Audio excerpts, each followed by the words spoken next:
Sir का नमस्कार। और जैसा कि झारखंड के बच्चों ने रिक्वायरमेंट डाली है कि सर हमें क्वेश्चन दिया करिए, डेली दीजिए 10 तारीख तक क्वेश्चन, तो फिर मैं उन बच्चों की ख्वाहिश को पूरा करते हुए क्वेश्चंस देने की उम्मीद कर रहा हूं। और ये क्वेश्चंस जो है बड़ा इंपॉर्टेंट रहेंगे, लेकिन इस बार क्वेश्चन का पैटर्न मैंने थोड़ा सा चेंज किया है। यानी क्वेश्चन आपको जो है वो थोड़े से अलग ढंग से दूंगा, जिससे कि आपको लगे कि आपकी प्रिपरेशन एक प्रॉपर डायरेक्शन में, प्रॉपर गाइडेंस के साथ में हो रही है। और क्वेश्चंस आज का पेपर बताएगा आपको, हालांकि अभी कोई ऐसी डिश मैंने नहीं जानकारी में आया है कि पेपर कैसा हुआ होगा। जैसा भी हुआ होगा अच्छा ही हुआ होगा। लेकिन क्वेश्चन नंबर 1 आपके सामने क्या कहता है, जरा ध्यान दीजिएगा। यहां लिखता हूं क्वेश्चन नंबर 1, तो ये क्वेश्चन नंबर 1 पर आ जाइए। इंपॉर्टेंट क्वेश्चन है, कह रहा है कि इसमें से एरोमेटिक स्पीसीज कौन सी है। तो which one is aromatic species, which one is aromatic, which one are भी कर सकते हो, ज्यादा है।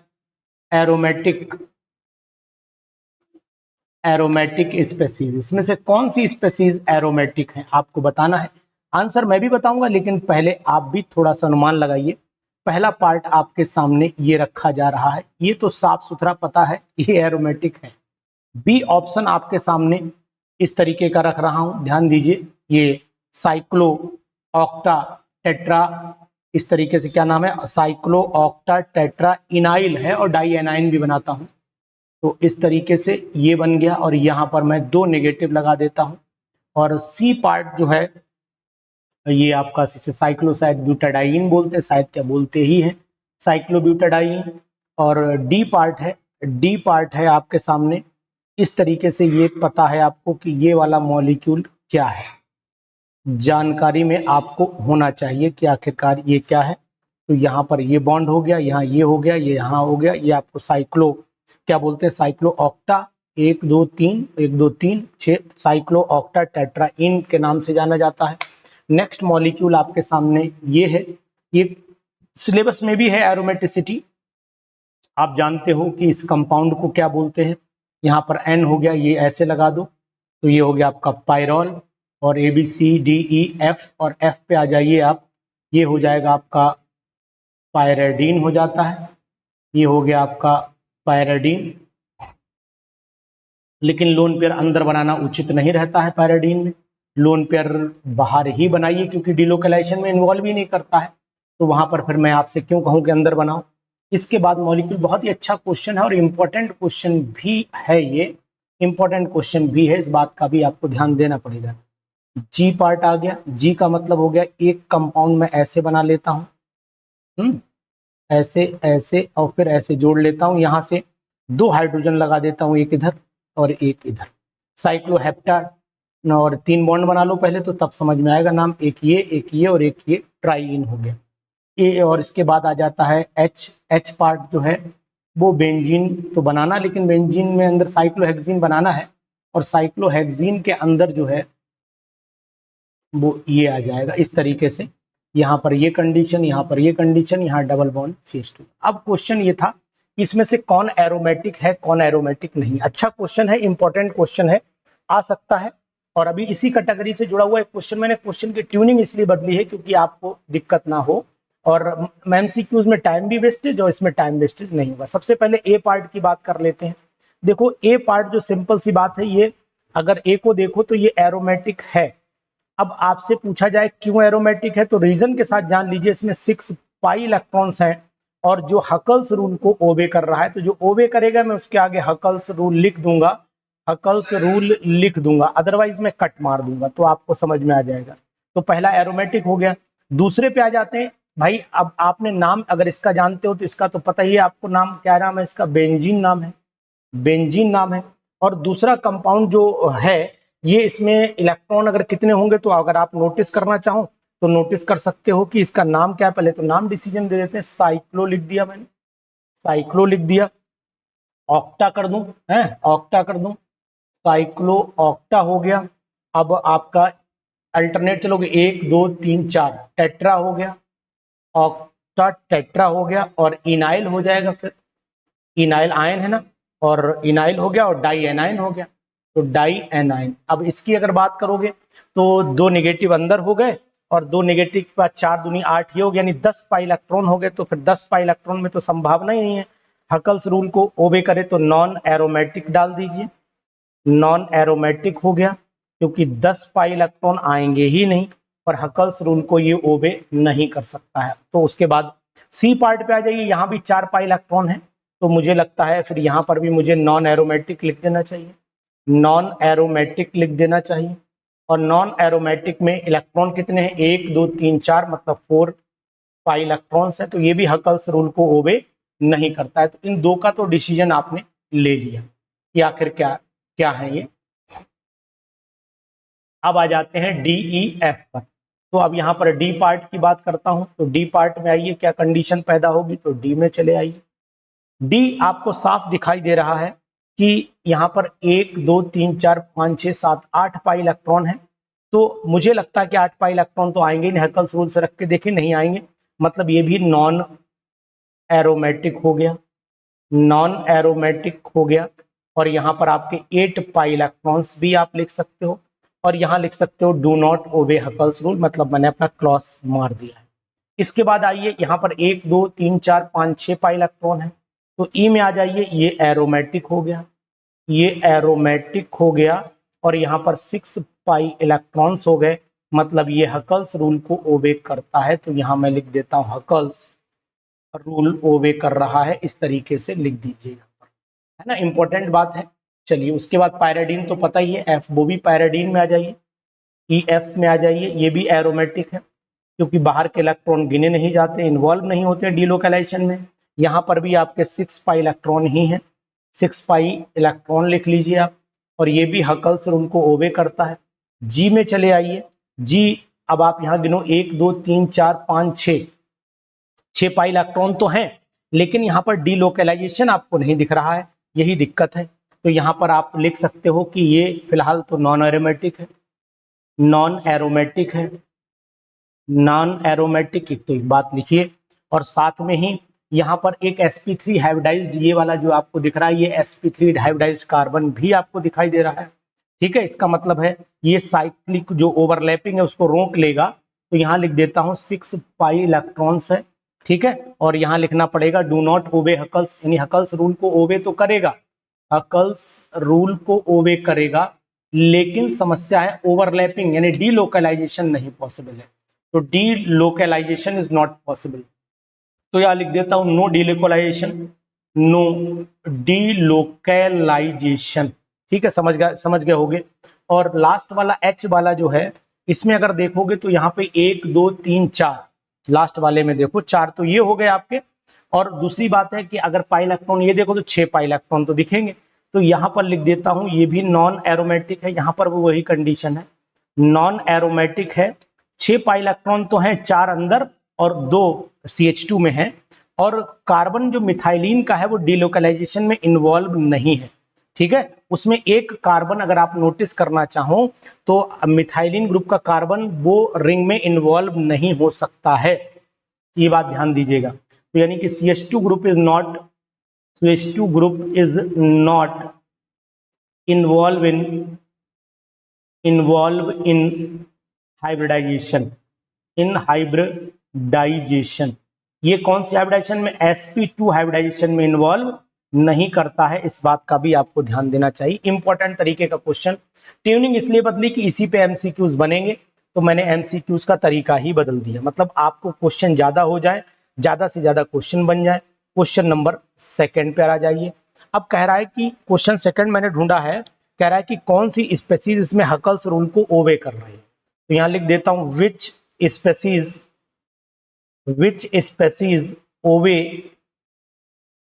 ओबे हकल्स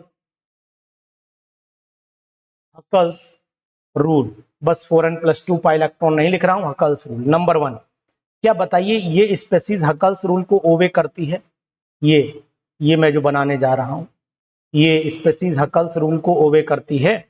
तो यहाँ पर साइक्लो पेंटा डाई इनाइल आयन की अगर मैं बात करता हूं तो ये डाइनाइल कैटायन है, एनायन नहीं हो सकता है।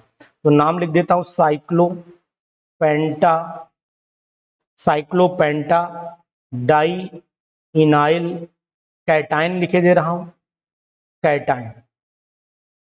ठीक है, अब बात आ रही है कि ये बताओ यहाँ हकल्स रूल को ओबे करेगा नहीं करेगा। चलो हाथ के हाथ आंसर भी देते चलते हैं जिससे आपको सेटिस्फेक्शन मिलता रहे। पाई इलेक्ट्रॉन कितने होंगे, डाई इनाइल है तो 2 डबल बॉन्ड होंगे, यानी 4 पाई इलेक्ट्रॉन यहाँ पर हो जाएंगे। एक बात ठीक, ये हकल्स रूल को ओबे नहीं करेगा तो यहाँ पर मैं कट मारे दे रहा हूं, जहां होगा वहां प्लस मारे, मतलब टिक का निशान कर दूंगा, तो आप समझ जाइएगा कि सर जो कर रहे हैं वो उसके अकॉर्डिंग चल रहा है। अगर बी होगा, बी यानी कि अगर फॉलो करेगा तो टिक करूंगा, नहीं फॉलो करेगा तो क्रॉस कर दूंगा। ये कंपाउंड है, इस कंपाउंड को देखिए, ये मैंने ऑक्सीजन लगाया, यहाँ बॉन्ड लगाया, यहाँ पर ऐसे, यहाँ पर ऐसे। अब इसमें तो साफ दिखाई दे रहा है कि भाई यहाँ पर 6 पाई इलेक्ट्रॉन है और 6 पाई इलेक्ट्रॉन है, मतलब ये हकल्स रूल को ओबे करेगा 100%, क्योंकि ऑक्सीजन का भी 2 लोन पेयर, जो एक लोन पेयर है वो भी पास कर रहा है। तो यहाँ लिख देता हूँ हकल्स रूल को ये ओबे करता है। ठीक है, बस इतना ही लिखना है, इसके बाद की कोई मतलब है नहीं क्योंकि पूछा नहीं। इसके बाद आ जाता है साइक्लो, एक तो ट्रोपोलियम आयन भी बहुत इंपॉर्टेंट है, वही बता देता हूँ आपको। ऐसे ले लीजिए और मेरे हिसाब से फिर एक ऐसे, ऐसे और ऐसे ले लीजिए, यहाँ पर लगा दीजिए प्लस, क्रॉस गिन लीजिए, 1 2 3 4 5 6 7 होना चाहिए। ठीक है, ट्रोपोलियम आयन आपको दिखाई दे रहा है। इस ट्रोपोलियम आयन में भी कैटायन है। अब यहाँ पर अगर इसकी बात करते हैं तो यहाँ पर आपको 1 2 3 अल्टरनेट दिखेंगे, इसका मतलब यहाँ पर 6 पाई इलेक्ट्रॉन यहाँ पर भी आ जाएंगे। तो यहाँ मैं लिख देता हूँ 6 पाई इलेक्ट्रॉन। ठीक, तो ये इसका मतलब हकल्स रूल को सेटिस्फाइड करता है, टिक कर देता हूँ। ठीक, आप चेक करते चलिएगा, आपको समझ में आएगा। उसके बाद आ जाइए डी पार्ट पे आइए। डी पार्ट क्या कहता है, डी पार्ट में ट्रोपोलियम एनायन ले लो। चलो इस बार ऐसे कर लो, ऐसे ऐसे कर लो, ऐसे कर लो, थोड़ा बनाने में दिक्कत होती है, और कोई ऐसे कर लो, यहाँ नेगेटिव लगा दो। अब ये ट्रोपोलियम एनायन है, अगर मैं ट्रोपोलियम एनायन की बात करता हूं तो यहाँ पर हो जाएंगे 1 2 3 4, यानी कि 8 पाई इलेक्ट्रॉन हो जाएंगे, और 8 पाई इलेक्ट्रॉन में हकल्स रूल ओबे नहीं हो सकता है। ठीक है, इसके बाद ई पार्ट में आ जाइए। एक तो ये बना लो, ये वाला, इसमें प्लस बना दो, ये हो गया आपका वही साइक्लोप्रोपिनाइल कैटायन हो गया। और साइक्लोप्रोपिनाइल कैटायन की अगर बात करता हूं तो केवल एक ही बॉन्ड बनेगा ना इसमें अंदर, डबल, तो यहाँ पर 2 पाई इलेक्ट्रॉन हो जाएंगे, और 2 पाई इलेक्ट्रॉन के लिए हकल्स रूल ओबे हो जाता है। हकल्स का रूल तो आपको पता ही होगा, 4n+2 पाई इलेक्ट्रॉन, ये रूल होता है ना। और इसके बाद हो जाता है, इसके बाद ये कंडीशन आ जाती है, ये एनायन ले लो। चलो ये एनायन पे आ जाते हैं, यहाँ पर 4 पाई इलेक्ट्रॉन आ जाएंगे, फिर तो वही दिक्कत आ गई ना, 4 पाई इलेक्ट्रॉन पे फिर हकल्स रूल जो है किसी भी कीमत पर ओबे नहीं हो सकता है। इसके बाद आइए नेक्स्ट सिचुएशन पर आ जाइए, एक और बना लीजिए, और ये कौन सा है, ये पेंटाडाइनाइल बना लीजिए। तो इस तरीके से आप पेंटाडाइनाइल बना सकते हो, नेगेटिव लगा दो। अब इसको अगर आप देखना चाहते हो तो यहाँ पर हो गए 1 2 3, यानी कि 6 पाई इलेक्ट्रॉन हो गए, और 6 पाई इलेक्ट्रॉन है तो फिर ये हकल्स रूल को ओबे करेगा। यानी इंपॉर्टेंट है कि कौन सा कंपाउंड जो है वो हकल रूल को ओबे करता है, कौन सा कंपाउंड हकल्स रूल को ओबे नहीं करता है। तो ऐसे क्वेश्चन भी आपको एग्जामिनेशन में आ सकते हैं, इस तरीके के क्वेश्चन को भी आप ध्यान दीजिएगा। ठीक है ना, एक ये बात ध्यान देना। दूसरी कैटेगरी के जो क्वेश्चंस हैं वो भी मैं आपको बता दे रहा हूँ कौन कौन से क्वेश्चन है। इंपॉर्टेंट क्वेश्चन की सीरीज में आपके साथ लगातार लगा हुआ हूँ, और ये सीरीज आपकी टूटेगी नहीं। एक क्वेश्चन है कि एनिल्यून, आप जानते हैं कि एनिल्यून्स क्या होते हैं, एन्यूलिन्स क्या होते हैं। तो यहाँ पर लिख देता हूँ एनिल्यून के कोई 2 स्ट्रक्चर बना देता हूँ, आपको समझ में आएगा कि एनिल्यून क्या होते हैं। भाई कहाँ चला गया ये, तो यहाँ लिख देता हूँ एन्यूलिन्स। पढ़ा भी रहा हूँ, क्वेश्चन भी हो रहे हैं, ऐसा काम आपके लिए करके दे रहा हूँ। एन्यूलिन्स क्या होते हैं, LENES, एन्यूलिन्स क्या होते हैं, ध्यान दीजिएगा। ठीक है, ये इस तरीके से। अब यहाँ क्या करना है, देखो सबसे पहले तो आपको बता, कॉन्जुगेटेड मोनोसाइक्लिक पॉलीइन का जो जनरल फार्मूला होता है, यहाँ लिख देता हूँ कॉन्जुगेटेड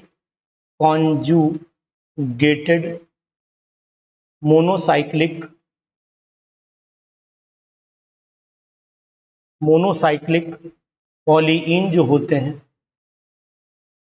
पॉलीइन का जनरल फार्मूला CnHn होता है। ठीक है, यहाँ पर कैसे आप चलेंगे इस बात का आपको ध्यान देना पड़ेगा।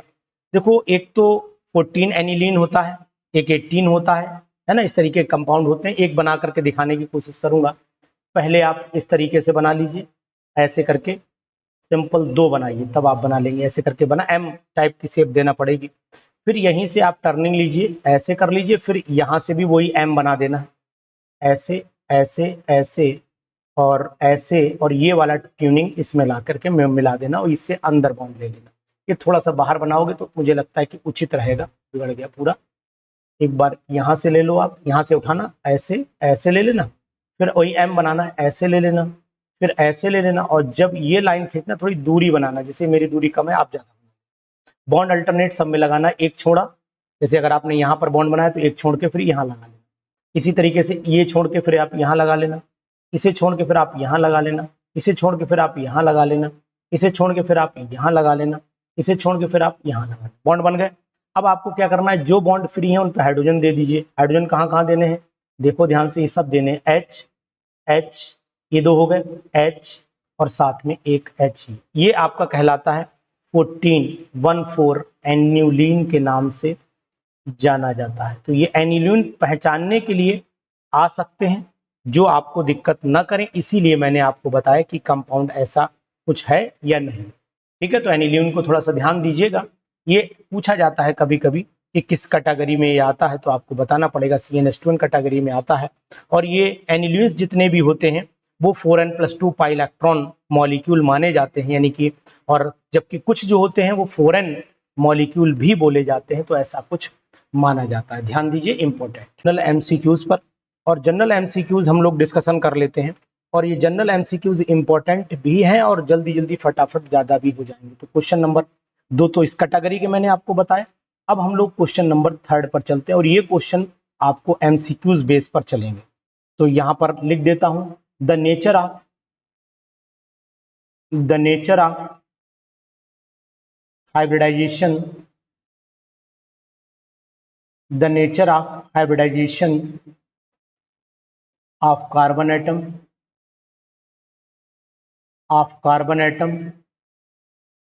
in benzene। तो आपको पता होगा कि बेंजीन में जो ऑप्शन चलेगा वो सिंपल है। सबसे पहला ऑप्शन sp दिया है, बी ऑप्शन आपका sp2 दिया है, सी ऑप्शन आपका sp3 दिया है, और डी ऑप्शन आपका dsp2 दिया है। तो आंसर आपको इजी वे में पता है कि हर कार्बन एटम बेंजीन का sp2 हाइब्रिडाइज्ड होता है। यहाँ पर मुझे कोई सुख और सभय नहीं है कि मैं आपको ये बताऊं कि क्या होगा कंपाउंड, है ना। तो यहाँ पर लिखा है, नेक्स्ट कंपाउंड लिखा है, कंपाउंड which undergoes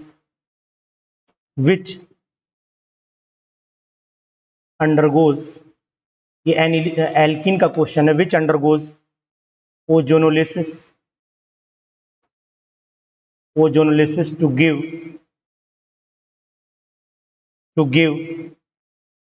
एसीटोन। कौन सी एल्कीन है जिसके ओजोनोलिसिस पर एसीटोन मिल सकता है? तो आपको यहां बताने की कोशिश करूंगा कि ऑप्शन कौन कौन से दिए। देखो वैसे तो आपको आंसर हो सकता है मन में आ गया हो आपके, लेकिन फिर भी क्वेश्चन आपको कराऊंगा, प्रैक्टिस आपको कराऊंगा जो जेन्यून है। देखो यहां से तो आपको एसीटोन मिलने से रहा, ये तो एल्डिहाइड देगा, वो भी acetaldehyde.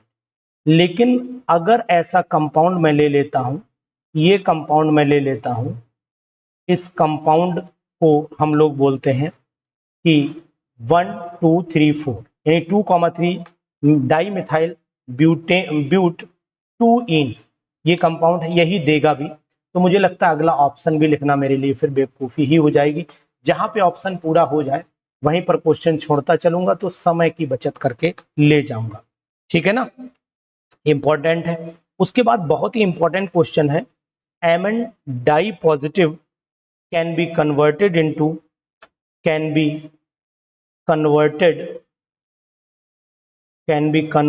into Mn7 positive by reacting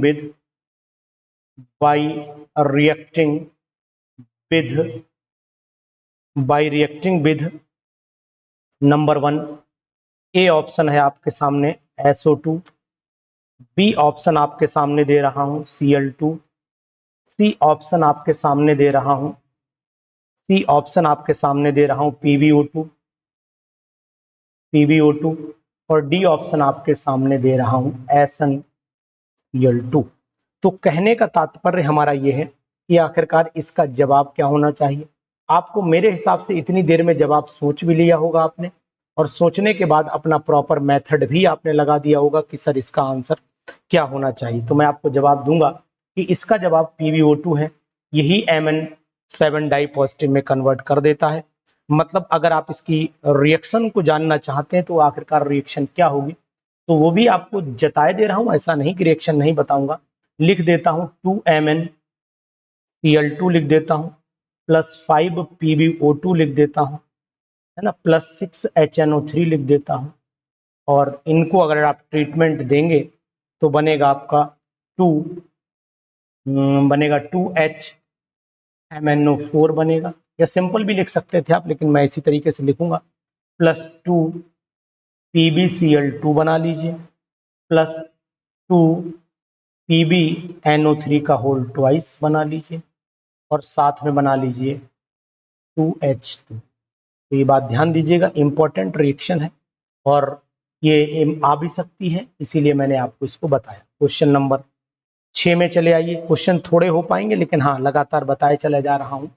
acidic nature पे भी क्वेश्चन पूछा गया है, तो वो भी आपको बताता हूं। फिनॉल इज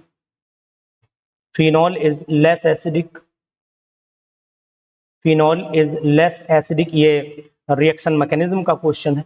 देन फिनॉल का मत समझना। देन नंबर ए पार्ट दिया है एसिटिक एसिड दिया है। बी पार्ट पैरामिथॉक्सी फिनॉल दिया है। सी पार्ट दिया है एसिटाइलिन। डी पार्ट दिया है इथेनॉल। तो मैं आपको बता देता हूं, फिनॉल जो लेस एसिडिक होगा वो कार्बोक्सिलिक एसिड से ही हो सकता है, जिसमें पहला ही ऑप्शन आपको एसिटिक एसिड दिखाई दे रहा है। अच्छा क्वेश्चन है और इसको आपको ध्यान देना चाहिए, ठीक है ना। ये क्वेश्चन आपको ऐसे हैं जो इंपॉर्टेंट बन सकते हैं। नेक्स्ट क्वेश्चन पर आ जाइए। क्वेश्चन इसी तरीके से 15 कराऊंगा, ज्यादा आज की डेट में नहीं कराऊंगा, क्योंकि आप लोग पढ़ रहे हैं, पढ़ाई पर ज्यादा ध्यान दीजिए। मेरा उद्देश्य ये नहीं कि आप मेरी वीडियो देखें बहुत ज्यादा, मेरा उद्देश्य आपका सिलेक्शन होना चाहिए, है ना। तो वो सिलेक्शन मेरा मोटो है, इसलिए मैं आपको यहाँ नहीं उलझाऊंगा ज्यादा, लेकिन हाँ जो क्वेश्चन इंपॉर्टेंट है वो क्वेश्चन करा करके बंद कर दूंगा, ठीक है। चलिए इसके बाद आ जाइए। पूछा है करेक्ट ऑर्डर ऑफ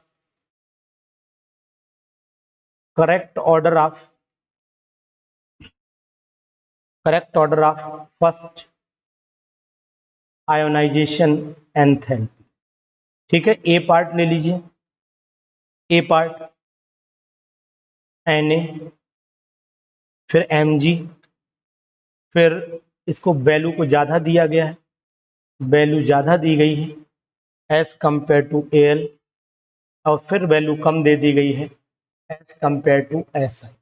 इस तरीके से वैल्यू दे रखी है। दूसरा बी पार्ट दिया है Na, फिर Mg दिया है, फिर आपका Al दिया है, फिर आपका Si दिया, इस तरीके से दिया है।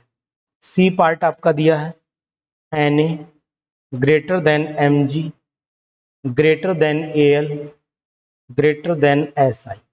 डी पार्ट दिया है Na, फिर Na, फिर इसके बाद दिया है Mg, इसके बाद आपका दिया है Mg,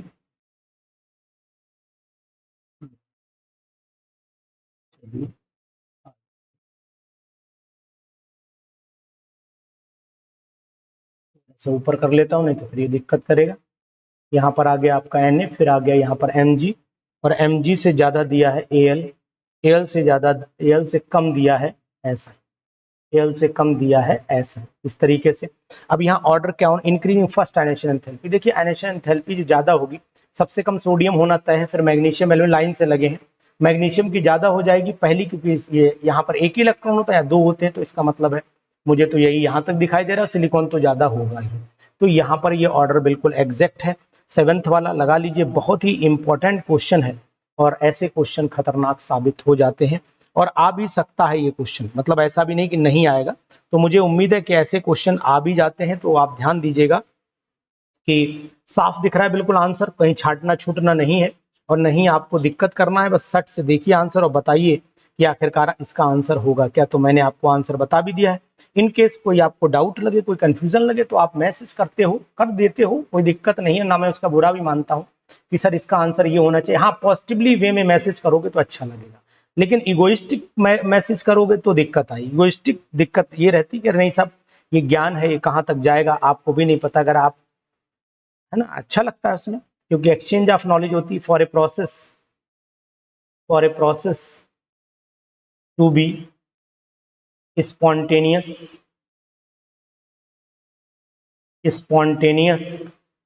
the most favorable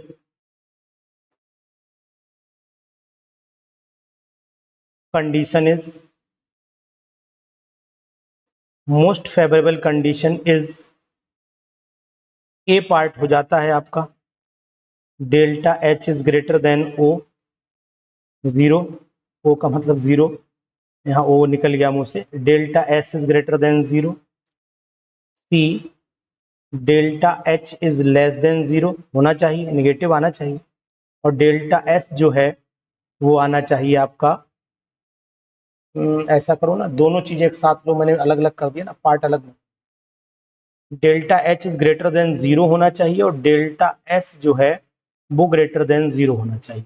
delta H is less than zero होना चाहिए और delta S is greater than zero, यही आंसर ही है मेरे हिसाब से। बी पार्ट से बी कर लो, बी पार्ट जो है यही आंसर ही बनेगा मेरे अकॉर्डिंग। तो इसी को आंसर टिक कर लेना, बाद में फिलहाल और भी दिया है।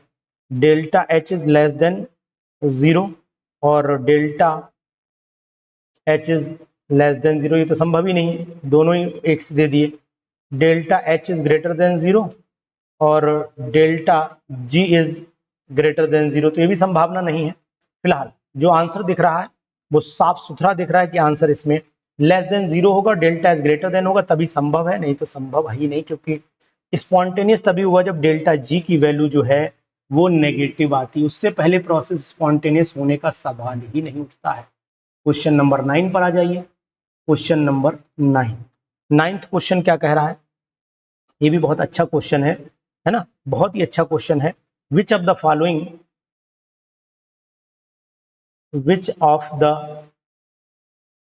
Following orbital has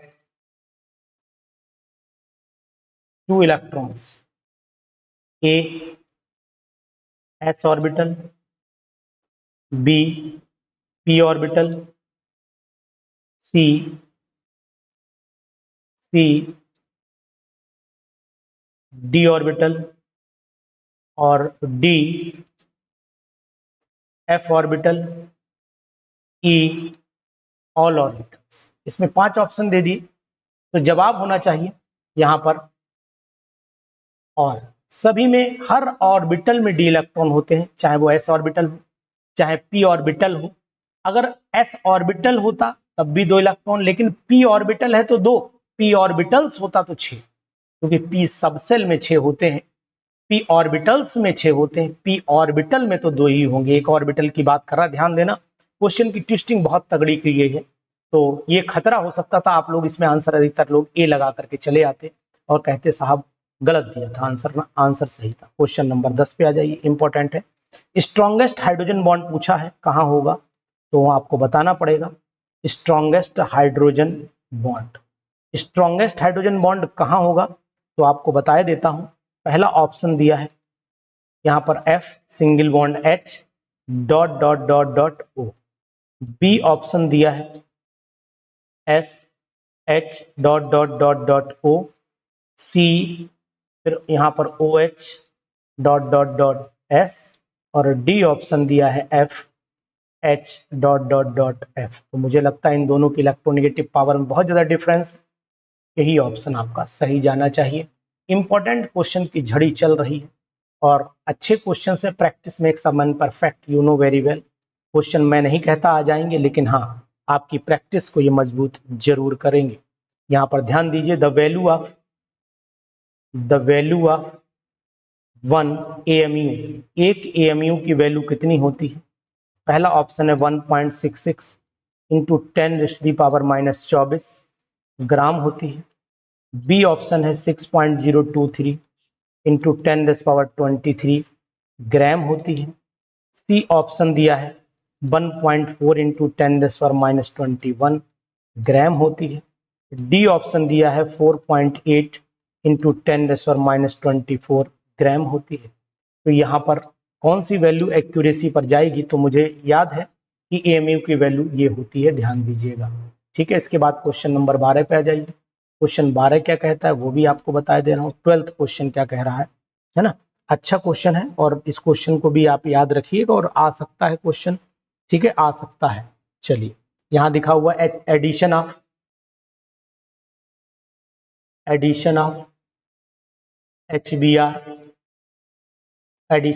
HBr to propylene in the presence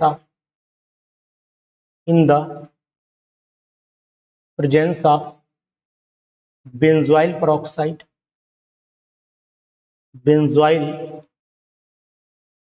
peroxide follows, कौन सी मैकेनिज्म फॉलो करता है? तो पता होना चाहिए आप। पहला ऑप्शन दिया है ना, मार्कोनिकॉफ्स रूल को, ये तो नहीं फॉलो करेगा। मार्कोवनी-कॉफ्स रूल नहीं फॉलो करता है क्योंकि बेंजोइल पेरोक्साइड लिखा है। बी ऑप्शन में दिया है बेयर्स रूल, तो बेयर्स रूल भी फॉलो नहीं करेगा, बेयर्स रूल को भी ये फॉलो नहीं करता है। सी ऑप्शन दिया है कार्ब एनायन मैकेनिज्म को फॉलो करता है, तो मेरे हिसाब से कार्ब एनायन मैकेनिज्म को भी फॉलो नहीं करता है। डी ऑप्शन दिया है एंटी मार्कोनिकॉफ, तो एंटी मार्कोनिकॉफ को ही ये फॉलो करता है। मार्कोवनी-कॉफ्स इसी को फॉलो करता है और यही ऑप्शन इसका आप एक्यूरेट लगा लीजिए। इस तरीके से क्वेश्चन की धार आपको लगातार दिए चल रहा हूं। ठीक है, ऐसे क्वेश्चन जो आपकी उम्मीद पर यही बताएंगे कि इम्पोर्टेंट है और इनको करना भी आपको चाहिए। क्वेश्चन नंबर 13 पर चले आइए। क्वेश्चन नंबर 13 जरूर बताइएगा कि क्वेश्चन कैसे आपको लग रहे हैं, कमेंट बॉक्स में जाकर के बताइए। क्वेश्चन करते तो आप बहुत हैं। रेट कांस्टेंट, हल्के भी हैं भारी भी हैं। Rate constant for a reaction, a rate constant for a reaction is 10⁻³ second inverse. ठीक है, टाइम यहां आगे लिखे दे रहा हूं, the time to leave 25% reaction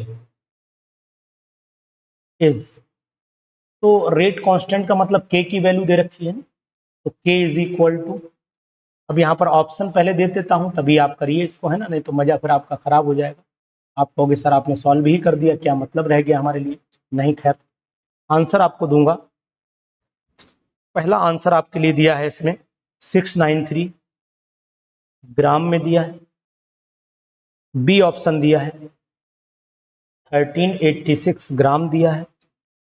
C option दिया है 6930, सॉरी ग्राम में बोल रहा हूं, टाइम है ना, सेकंड में होगा यार, सेकंड में नोट करिए इसे। यहाँ पर सेकंड लिख, यहाँ पर भी सेकंड लिख लीजिए, यहाँ पर भी सेकंड लिख लीजिए। और डी ऑप्शन दिया है आपका 2029। तो अब आपको सॉल्व करके भी दिखाता हूं। देखो क्या होता है कि कुछ क्वेश्चन ऐसे होंगे जिनमें, हालांकि ये क्वेश्चन आप आसानी से कर लेंगे, लेकिन मेरा मानना यह है कि मैं अगर ये क्वेश्चन कर दूंगा तो हो सकता है आपका समय बच जाए, आपके समय में थोड़ी इजाफा हो जाए। चलो कर देता हूँ सॉल्व, थोड़ा ऊपर बढ़ा लेता हूँ फटाक से। 3 और बताऊंगा। देखो इसमें करना क्या है, आपको कुछ नहीं करना है। यहाँ के की वैल्यू दे रखी, के की वैल्यू कितनी है 10⁻³ दी हुई, सेकेंड इनवर्स है, सेकेंड इनवर्स दे रखी, कुछ नहीं करना है। T half is equal to हो जाता है 0.693 अपॉन हो गया आपका कितना, रेट कांस्टेंट के, मतलब के की वैल्यू 10⁻³ तो ये सिंपल हो गया 693 सेकेंड। लेकिन अब आपका करना क्या, 75% रिएक्शन, मतलब the time is to leave the कितना 25%, तो इसका मतलब टाइम रिक्वायर्ड कितना हुआ, 75% हुआ ना। तो 75% के लिए है ना आपको निकालना है, तो यहां लिख देता हूं हेंस टाइम रिक्वायर्ड, उल्टा करो ना, टाइम रिक्वायर्ड फॉर 75%, और 75% के लिए क्या करना पड़ेगा आपको, 2 इंटू टी हाफ कर दीजिए, 2 इंटू 693, मतलब आंसर 1386 सेकेंड आ जाना चाहिए। तो आंसर फिर आपका ये वाला जो है ऑप्शन सही, बी ऑप्शन यहाँ पर सही हो जाएगा। अच्छा क्वेश्चन है, इंपॉर्टेंट है, और केमिकल काइनेटिक्स से जुड़ा हुआ है जो आपके सिलेबस में। ये मत कहना सर, बहुत सारे बच्चे ये कमेंट करते हैं कि सर ये सिलेबस में है ही नहीं, कुछ भी नहीं जो आप पढ़ा रहे हो, एक भी सिलेबस में नहीं। अरे मेरे भाई तुम तो सिलेबस में हो यार, अगर तुम देख रहे हो उसके बाद बता रहे हो सिलेबस में नहीं, तुम्हें सिलेबस की जानकारी नहीं है, सिलेबस की जानकारी नहीं हो, सिलेबस की जानकारी बहुत जरूरी है। कुछ लोग कुछ चीजें मतलब डिट्टो पढ़ना चाहते हैं, सिलेक्शन उन्हीं का होता भी नहीं, ये भी निश्चित हो जाता है, क्योंकि वो लोग लाइन बाय लाइन ढूंढ के ही पढ़ते हैं, बोले यही हमारे में है और मैं इससे ज्यादा पढ़ नहीं पाऊंगा। ठीक है, तो फिर आप उतना पढ़ ही देखिए ना कि अगर उससे कोई रिलेटेड चीज भी होती है तो वो भी हमारे सिलेबस की मानी जाती है, ऐसा नहीं है कि वो हमारे सिलेबस में नहीं है। ठीक है ना, चलिए नेक्स्ट क्वेश्चन 14 पर देख लेते हैं। पैराक्लोरोएनिलीन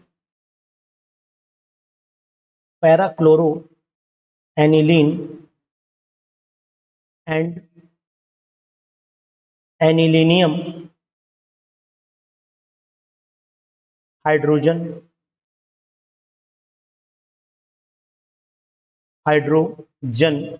क्लोराइड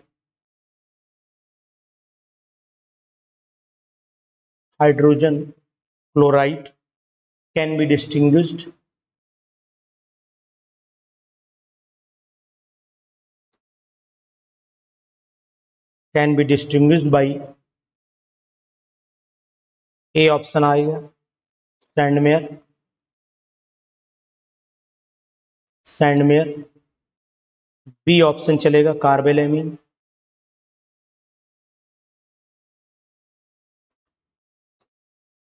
सी ऑप्शन चलेगा हिंसबर्ग, और डी ऑप्शन चलेगा AgNO3। तो पैराक्लोरोएनिलीन और एनिलीनियम क्लोराइड में यहाँ पर Cl फ्री हो जाएगा, क्योंकि अगर आप एनिलीनियम क्लोराइड लिखोगे तो C6H5NH3 positive Cl negative free, और ये जो Cl नेगेटिव फ्री है ये सॉल्ट बना सकता है AgCl के साथ, AgNO3 के साथ AgCl, तो मेरे हिसाब से फिर ऑप्शन यही सही जाना चाहिए। क्वेश्चन नंबर नेक्स्ट 15 पर आ जाइए।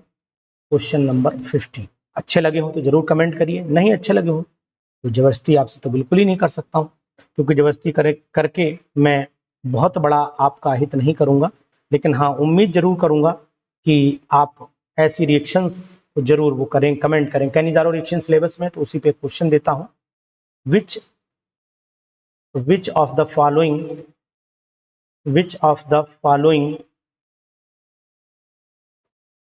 undergoes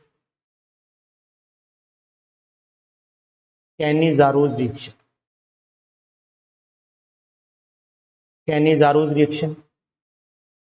नंबर ए आ जाइए CH3CHO, बी आ जाइए SCHO, सी आ जाइए C6H5CHO, डी आ जाइए CH3 का होल थ्राइस CH। तो यहाँ पर जिसमें which of the following does not लगाना था, क्योंकि ऐसे क्वेश्चन आते हैं ना, वही बना रहा था।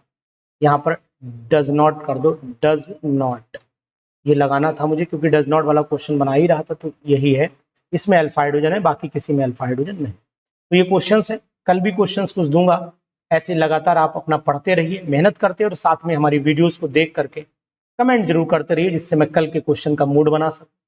और आपके लिए कल भी क्वेश्चंस दे सकते। Thank you, have a nice day और टेक केयर। आपका पेपर बढ़िया हो, आप मेहनत से पेपर दे करके आए, ऐसी मैं उम्मीद करता हूँ, ऐसी कामना करता हूँ। उसी कामना के साथ कल फिर मिलेंगे, तब तक के लिए जय हिंद, जय भारत।